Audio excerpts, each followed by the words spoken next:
जय सत्योदाय में स्वागत है आप सभी का। 87वीं धर्मग्रंथ पाठ है। पिछले पाठ में हमने जाना जगत उत्पत्ति के प्रारंभ व अंत किस प्रकार से हुआ, और आगे हम इस पाठ को प्रारंभ करते हैं। उससे पहले श्री गुरुदेव की कृपा सभी भक्तों पर जो इस धर्मग्रंथ का पाठ कर रहे हैं और सुन रहे हैं, श्रवण कर रहे हैं, मनन कर रहे हैं, उन सभी गुरुदेव की कृपा बनी रहे और उनका आशीर्वाद उनके साथ रहे।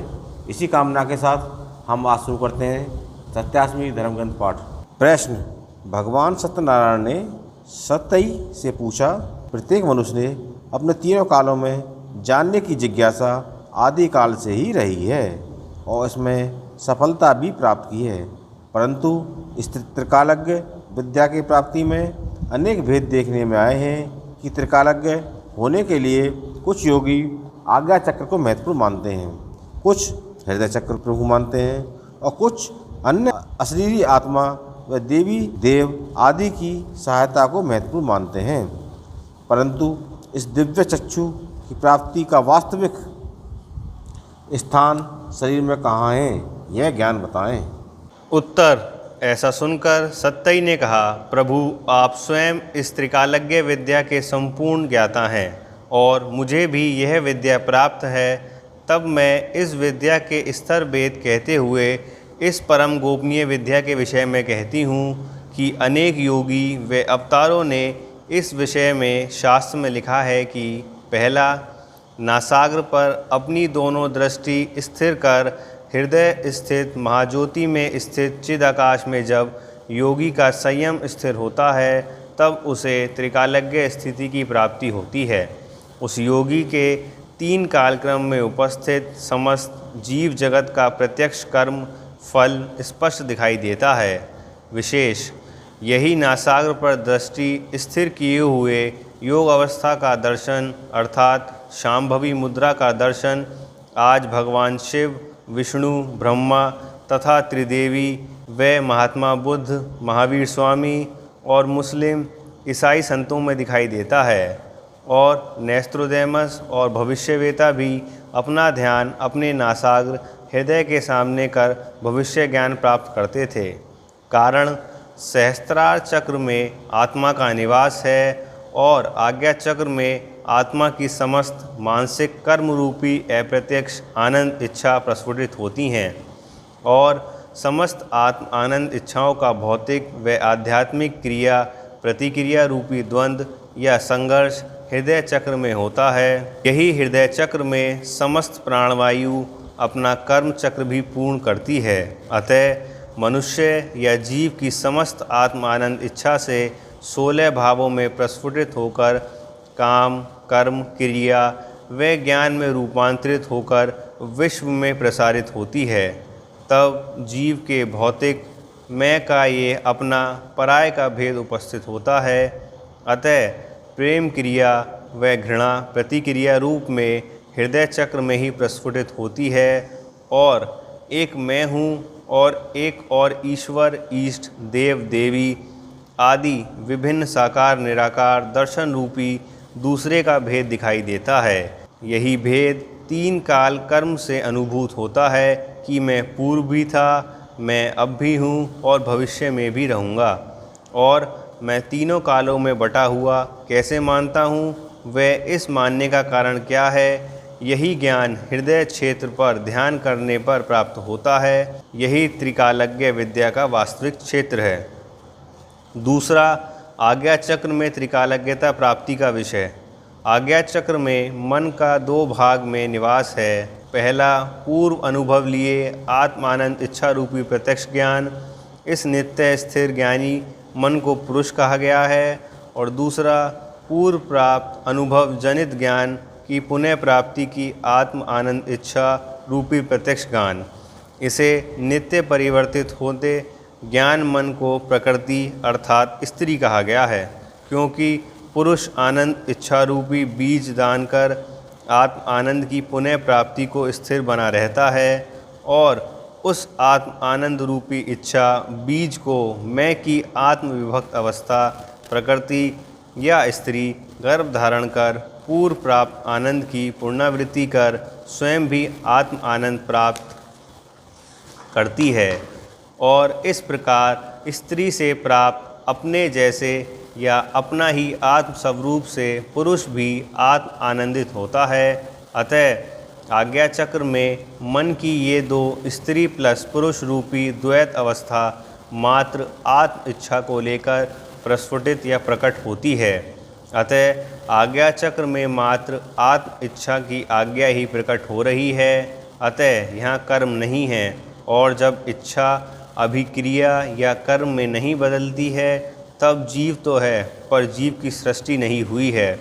और जब जीव सृष्टि ही नहीं हुई है तब तीनों कालक्रम भूत वर्तमान भविष्य का जन्म ही नहीं हुआ है। और जब त्रिकाल का जन्म ही नहीं हुआ है तब जीव मनुष्य जानेगा क्या। अतः आज्ञा चक्र में प्राणवायु अर्थात कर्म वायु की गति स्तब्ध हो जाती है। यह प्राणवायु इंगला प्लस पिंगला का योग सुषुम्ना का भी यहाँ अंत हो जाता है। अर्थात कर्म का अंत हो जाने पर मात्र आत्म इच्छा या मानसिक इच्छा ही बीज रूप में शेष होना या समस्त इच्छा पुनः आत्म आनंद की प्राप्ति का लय हो जाती है। तब त्रिकाल का ज्ञान कैसे संभव होगा। यहाँ योग निंद्रा है, अर्थात समस्त द्वैत मन की दो अवस्था स्त्री प्लस पुरुष का योग या मिलन, और ये मिलन होने पर एक प्रकार की आत्म आनंद रूपी निंद्रा अथवा लय की प्राप्ति होती है।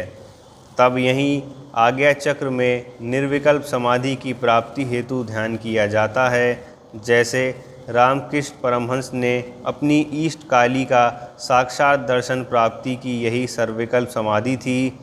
और इसके उपरांत गुरु तोतापुरी के आने पर निर्विकल्प समाधि की प्राप्ति के लिए जब साधना की तब अपनी समस्त चेतना को आज्ञा चक्र पर एकाग्र किया, परंतु बार बार काली के दर्शन होने पर गुरु तोतापुरी ने इनके आज्ञा चक्र स्थान पर कांच के दबाव बनाकर कहा कि अब इस पीड़ा पर मन को एकाग्र कर। तब रामकृष्ण ने ऐसा किया। साथ ही अपनी ईष्ट काली की पुनः उपस्थिति होने पर उनका खड्ग लेकर काली पर खड्ग का आघात किया। नतीजा काली का दर्शन छिन्न भिन्न हो गया और रामकृष्ण निर्विकल्प समाधि में प्रवेश कर स्थिर हो गए। अतः यहाँ यह बात सिद्ध होती है कि आज्ञा चक्र का स्थान आत्मा की समस्त आनंद इच्छाओं का प्रवेश व लय स्थान है। अतः यहाँ पर केंद्रित होने पर आत्मलय की स्थिति निर्विकल्प समाधि की प्राप्ति होती है। कुछ ज्ञानी कह सकते हैं कि जब यह आज्ञा चक्र से आत्म इच्छा प्रकट होती है तब उस आत्म इच्छा पर ध्यान एकाग्र करने पर त्रिकाल क्यों नहीं जाना जा सकता है, क्योंकि इच्छा भी तो पूर्व कर्म ही है। तब कहा जाएगा कि ऐसी ध्यान स्थिति तभी प्राप्त होती है जब हम अपना आत्मा में लय चाहते हैं, क्योंकि अब आत्मा को द्वैत से अद्वैत में जाना ही आत्म साक्षात्कार रूपी आत्म आनंद में रहना ही शेष इच्छा है। अतः आज्ञा चक्र से मन का हृदय पर आना ही त्रिकालज्ञ ज्ञान विद्या का विषय है। आज्ञा चक्र एक बात और है कि आप गर्भस्थ शिशु को देखें, उस शिशु की दोनों आँखें आज्ञा चक्र में केंद्रित रहती हैं और जिह्वा तालु में ऊपर लगी रहती है। इसी कारण शिशु रूपी जीव माँ के पेट में शांत विचारहीन होकर निशब्द पड़ा रहता है। अतः आज्ञा चक्र में दृष्टि स्थिर करने के साथ साथ अपनी जिह्वा को तालु में ऊपर लगाने से खेचरी मुद्रा होने से योगी निर्विकल्प अवस्था की प्राप्ति करता है। यही योग रहस्य है। अन्यथा शिशु को चैतन्य करने के लिए दाई आदि उसे उल्टा करके थपकी लगाती हैं तथा उसके मुंह में उंगली डालकर उसकी जिह्वा सीधी करती हैं।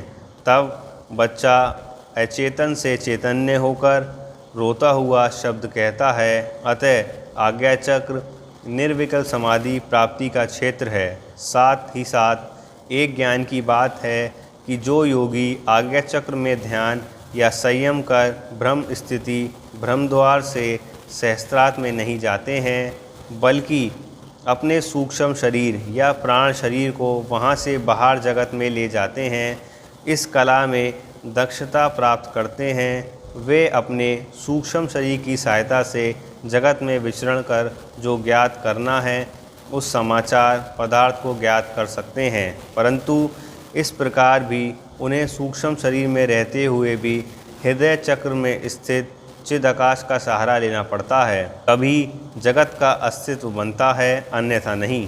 अतः इस प्रकार सूक्ष्म शरीर की सहायता किसी एक उद्देश्य संबंधित ज्ञान ही प्राप्त किया जा सकता है, ना कि त्रिकाल का ज्ञान प्राप्त हो सकता है, क्योंकि सूक्ष्म शरीर भी एक प्रकार से स्थूल शरीर की भांति ही है।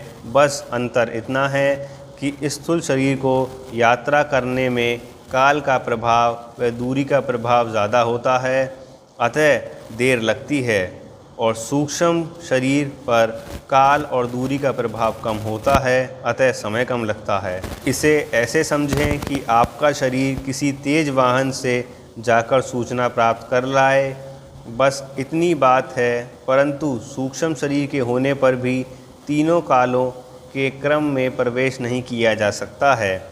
जब कर्म में प्रवेश नहीं होगा तब त्रिकाल का ज्ञान नहीं होगा।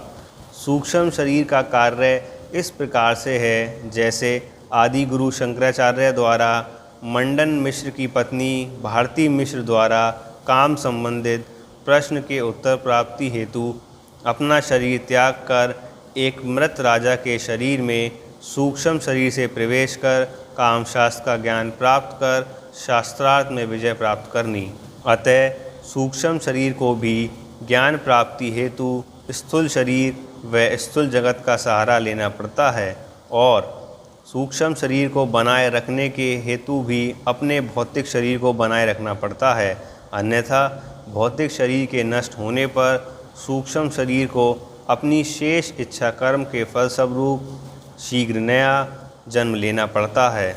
यह प्रकृति का अटल नियम है। अतः आज्ञा चक्र सूक्ष्म शरीर से भौतिक जगत में प्रवेश करने का मार्ग भर है, और सूक्ष्म शरीर का सहस्त्रार चक्र में प्रवेश कर लय होने का मार्ग भर है।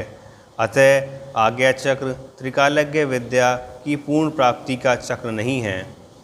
तीसरा, अशीरी आत्माओं के संयोग सहायता से त्रिकालज्ञ होना।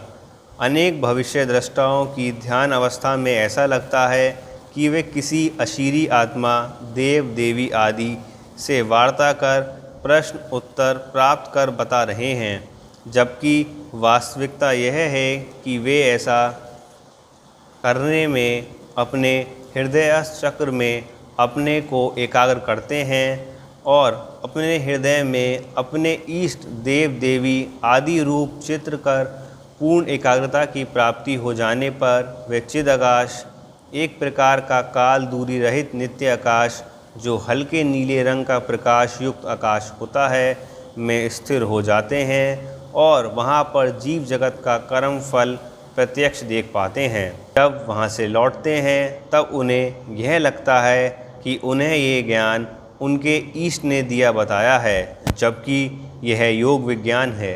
अतः हृदय चक्र ही वास्तविक त्रिकालज्ञ विद्या का ज्ञान क्षेत्र है। तो आज के पवित्र 87वें धर्म ग्रंथ के पाठ में हमने जो महाज्ञान प्राप्त किया वो यह कि त्रिकालज्ञ विद्या के बारे में जो अन्य धर्म जिज्ञासु ने कहा है, कुछ कहते हैं कि उसकी स्थिति या उसका स्थान जो हमारे शरीर में आज्ञा चक्र पर है, कुछ कहते हैं कि वो हम अशीरी देवी देवताओं के माध्यम से पूर्ण करते हैं, और कुछ कहते हैं कि उसका स्थान हमारे शरीर में हृदय चक्र पर है। तो आज हमने उसका यथार्थ ज्ञान प्राप्त किया, और आप सब भी जब 87वें धर्म ग्रंथ का पाठ श्रवण करेंगे, मनन करेंगे, वे बार बार इसको पढ़ेंगे व सुनेंगे, तब आप इस ज्ञान को अपने जीवन में आत्मसात कर पाएंगे और ख़ुद को और अपने आने वाली पीढ़ी को आत्मनिर्भर भी कर पाएंगे। तो इसी कामना के साथ आपने यह ज्ञान प्राप्त किया होगा। फिर मिलते हैं अपने अगले पाठ में। जय सत्यओम सिद्धाय नमः। जय गुरुदेव।